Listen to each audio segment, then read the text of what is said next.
Do you have struggles in your life that seem impossible? God wants to be involved. God wants to intervene. Let Him. Payagan niyo ang Diyos. Gustong sumali ng Diyos sa inyong buhay. And let us continue. Joshua chapter 10, verses 9 to 11. After an all-night march from Gilgal, Joshua took them by surprise. Nagulat yung kalaban kasi sila ang lumusog. The Lord threw them into a confusion before Israel. So Joshua and the Israelites defeated them completely at Gibeon. Israel pursued them along the road going up to Beth-horon and cut them down all the way to Azekah and Makkedah.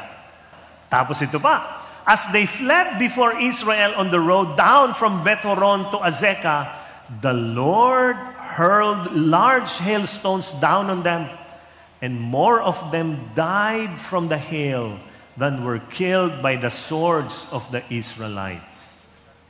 Pansinin niyo yung kwento. Have you noticed something? God gets involved in the battle. Sumali ang Diyos sa gera. Bakit? Kasi alam ni Lord, winning is impossible. 5-1. Paano mananalo si Joshua against 5 armies? Hindi pwede. It's a 5-1 battle. Joshua cannot win even if he has a great strategy. Ano yung great strategy ni Joshua? Surprise attack. Hindi pa rin siya mananalo. Kailangan sumali ni Lord para manalo. Tandaan niyo, hindi lahat ng surprise ay nakaka-excite. Hindi. Ang surprise quiz ay hindi nakaka-excite. Di ba? Pumasok yung teacher niyo, okay class, we have a surprise quiz. Inis na inis ka sana, nagkasakit kayo. Gano'n, no? Kahit na may surprise attack siya, hindi pa rin kaya. That is why God has to get involved.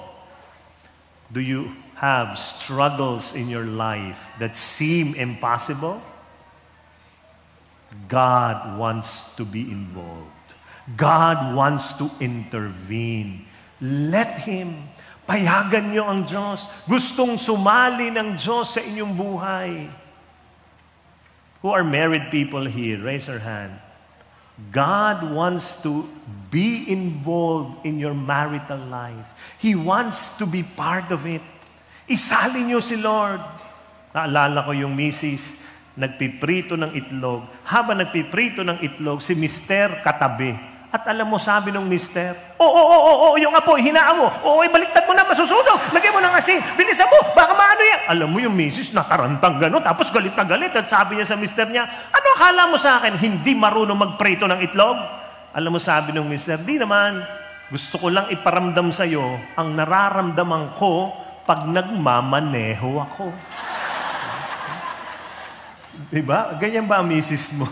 No? Yung pakailamadora sa pagmamaneho. Liko! Hinaan mo, may aso. No? May hubs. Diba? Pakailamero eh. Diba? God wants to be involved. God wants to intervene in raising up your children. Gusto rin niya sumali. Kaya, please, huwag kayong ganito ha, na pag yung mga anak nyo ay parang naliligaw ng landas, huwag niyong suluhin. Kasi si Lord, tandaan nyo to ha, hindi nyo lang sila anak, anak din sila ng Diyos. Kaya kung kayo may gusto kayong mangyari maganda sa kanila, lalo na ang Diyos, anak din niya yan. Solo parents here, single moms, single daddies, listen. Pag ang anak nyo may problema kayo, sabihin mo kay Lord, Lord, yung anak natin, naliligaw ng landas, pumapatol sa boyfriend na mukhang tuko. Diba? Lord, anak din naman ni Lord dyan. Diba? Kasali. Alala ko yung nanay na naman, nagpiprito.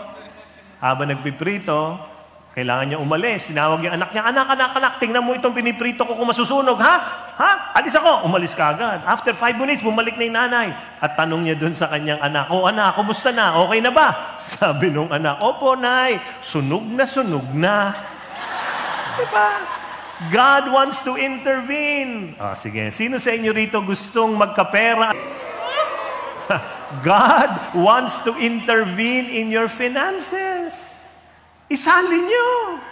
Lord, ito pong ipon natin. Lord, ito ipon natin. Wala. Isali niyo. Imposible kasi. Lalo na kung imposible. Sali. Naalala ko yung dalawang magkaibigan, si Juan at saka si Pedro. Nagtawagan sila. Sabi ni Juan, anong ulam niyo, Pedro? Sabi ni Pedro, ang ulam namin, blanched green leafy veggie with crushed potato and sparkling seafood. Wow! Sabi, ang sarap naman yan. Ano ba yan?